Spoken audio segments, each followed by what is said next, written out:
Hey guys, and welcome to another episode of Let's Max Warframe, where today we're going to be taking a look at the latest in a line of Tenno reinforcements added into the game in update 18.6, the brand new Tenno crossbow, the Zhuge. Now on first glance you would think that this is going to be direct competition for the other Tenno fully automatic crossbow in the game, the Attica, and you would be right about that. But how does this actually stack up against the original weapon in this class? Well, with a base damage of 100, the majority 75, coming in the form of puncture, 20 as slash, 5 as impact. It's actually 25.1 less base damage than the Attica. However, this is where the Zhuge really starts massively pulling ahead of the Attica in every other respect. It does have exactly the same 20% critical chance the Attica has, however it comes with 2 times multiplier compared to the 1.5 times crit multiplier of the Attica. It also has a higher magazine of 20 compared to 16, lower reload of 2.5 compared to 2.8, giving the Zhuge a decent boost in sustained damage output over the Attica. Then you come to the status chance, which is just 10% on the Attica. It is a huge 35% on the Zhuge, making this a seriously versatile weapon, able to be built in various different ways. It does have a couple of downsides however, primarily it's the fact it's a bolt based weapon, similar to things like the bolter or the bows, which does mean it does have flight time on the projectiles, and it does mean that hitting targets at range is going to be more difficult, as being able to lead the target effectively is something you're going to need to master. It also fires bow ammo, much like the Attica, which is the rarest ammo drop, so keeping up with ammo can be fairly difficult, even with 540 ammo reserve that you have available. So ammo mutation, or a keen eye for finding ammo during the fight, is definitely going to be something that is going to be useful. Or just use carrier prime and have that pick over the ammo for you. In addition to that, with the fact that it is a status weapon, it is an IPS weapon, impact, puncture or slash, it does mean that you aren't going to be able to focus your status procs like you can on something like an elemental weapon like the Glaceon.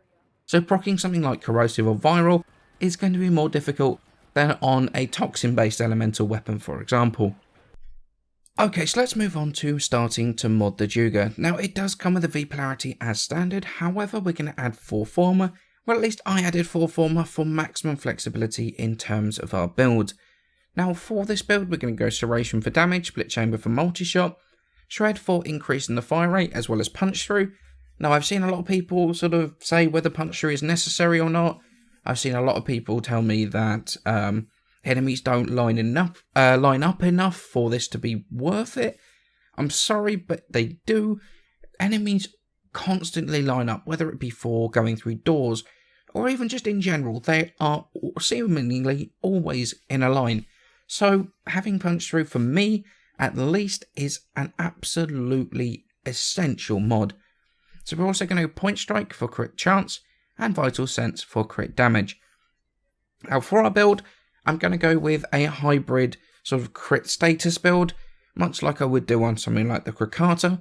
So we're going to go with 2 dual stats. So for this one, we're going to go for, this is going to be our Grineer and our Corpus build, Thermite Rounds and Stormbringer for radiation, and Malignant Force for the toxin damage.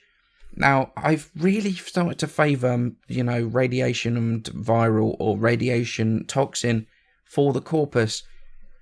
Purely because radiation damage deals with the Corpus drones a lot more, so anything drone related, and also Malignant Force, you're going to be cutting through the shield, the shielded units anyway, the fleshy shielded, so having Magnetic on there to deal with the shields as well as the Toxin, which is going to completely ignore the shields, kind of is a bit of, it defeats the object.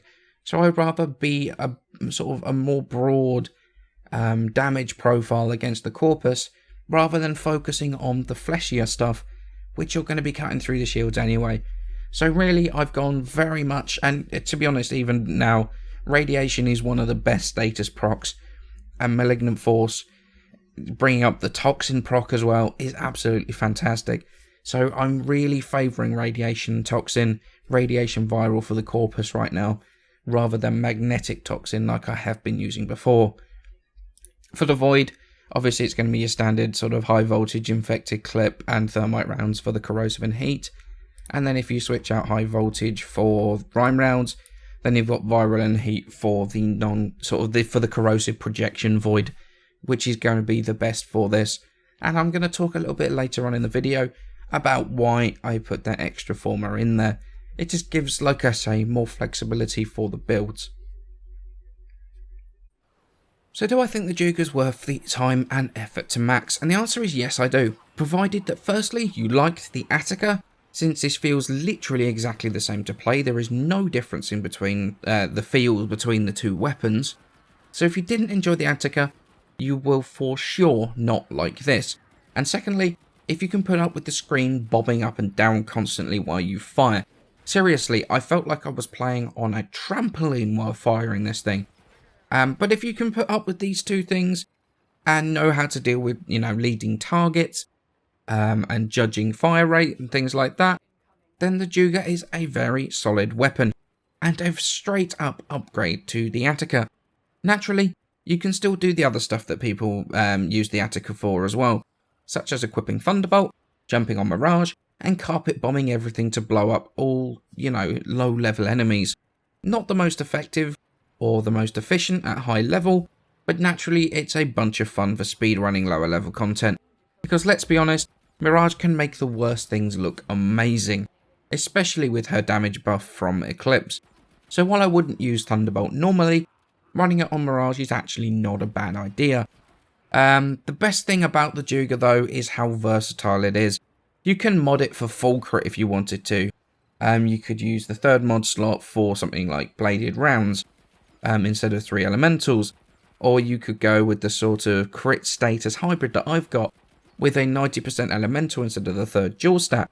You could even go full status with 3 dual stats. Although personally, I found the third not really to give enough of a benefit over the 90% elemental. You only get like maybe 6 or 7% more status, while losing quite a bit more elemental damage. Personally, I didn't really think that was worth it. Or you can even ignore status altogether. Go 3 90% elemental mods, rely on the 35% status chance to do the work for you, and then as I said earlier, there is the option of going with Thunderbolt as well.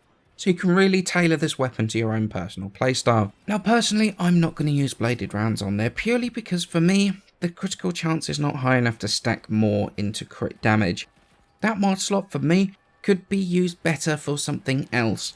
The thing is, with a critical chance of just 50%, it means 50% of your shots are going to get no bonus from bladed rounds whatsoever.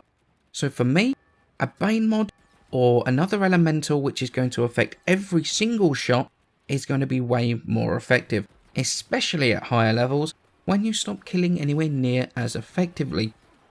Now you could replace Shred with the Bane mod, or if you so wish, bladed rounds, and honestly, I probably will replace Shred with a Bane because of the fire rate at causing the string to jump around so much more, especially because it's classed as a bow, which means it gets double the actual effect of the shred mod, of the fire rate on the Shred mod.